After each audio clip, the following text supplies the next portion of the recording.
আদৌ আমাদের ছেলে মেয়েদের বিচার পাবো কিনা আমি জানি না। মাননীয় প্রধানমন্ত্রীর কাছে আমি এতটুকু আবেদন করবো, আমাদের ছেলে মেয়ের যে কোনো একজনের বিচার হলে করে আপনারা দেখান।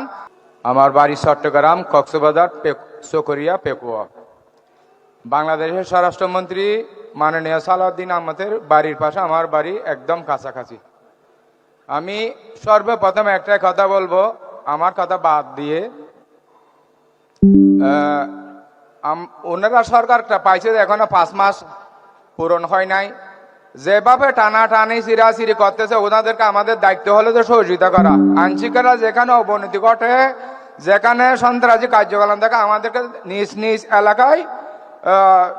নিজ এলাকায় থানার মাধ্যমে ইনফরমেশন দেওয়া, আমাদের নিজেদের সংগঠনকে ইনফরমেশন দেওয়া আমাদের দায়িত্বটা হলো এটা। আমরা যদি সহযোগিতা না করি কোনোদিনে এলাকায় উন্নতি করতে পারবো না। রূপায়ণ lake castle, welcome to the land of piece. দ্বিতীয় কথা হলো, আমরা 1 মাসে আমাদের ছেলে মেয়ে কতগুলো যে 1400 প্লাস 1500 হবে, কিন্তু সঠিক তথ্য ওনারা এখনো দেয় নাই। আমাদের 1 মাসে হত্যা করছে। আজকে 2 বছর পরও আমরা কোনো একটা কি বলবো শহীদের অগ্রগতি আমরা দেখি না। আদৌ আমাদের ছেলে মেয়েদের বিচার পাবো কিনা আমি জানি না। মাননীয় প্রধানমন্ত্রীর কাছে আমি এতটুকু আবেদন করবো, আমাদের ছেলে মেয়ের যে কোনো একজনের বিচার হলে করে আপনারা দেখান, তাহলে আমরা আত্মাটা শান্তি পাবো। দ্বিতীয় কথা হলে যতগুলো শহীদ আহত আছে ওদেরকে সার্বিক সহযোগিতা করার জন্য আমি আবেদন জানাচ্ছি। দ্বিতীয় কথা হলো, আমাদের এখনো কেউ হাত নাই, কেউ পা নাই, কেউ চোখ নাই। আমার ছেলে হারাই গেছে, আলহামদুলিল্লাহ, আমার কোনো দুঃখ নাই। দ্বিতীয়, যখন কারো মায়ের সন্তান এভাবে জড়ি না পড়ে আপনারা সর্বদাই কি রাখবেন, সহযোগিতা রাখবেন।